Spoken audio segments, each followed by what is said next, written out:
বিলাল রাদিয়াল্লাহু তাআলা আনহু বলে, নবী গো, আমি একমাত্র সাহাবী, মেহরাবে দাঁড়ায় নামাজ পড়ান, আপনার বরাবর দাঁড়ায় আমি নামাজের ইকামত দেই।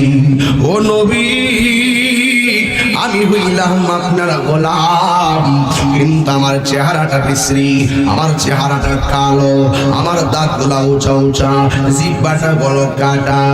নবী গো, নবী গো, নামাজের পর সব সাহাবীরা বয়া বয়া ওয়াজ শুনে, সব সাহাবীরা বয়া বয়া আপনার কাছে মনের কথা বলে। সবাই গেলেও আমি কিন্তু যাই না, একটা কারণে আমি যাই না, আমার চেহারাটা হলো বিশ্রী, চেহারাটা হলো কালো, দাঁতগুলা হলো উঁচা উঁচা। বাবা ওয়াজ আজকে বাড়িতে লইয়া যাইতে হইব, আর আমার সঙ্গে সাপোর্ট দেওয়া লাগবে।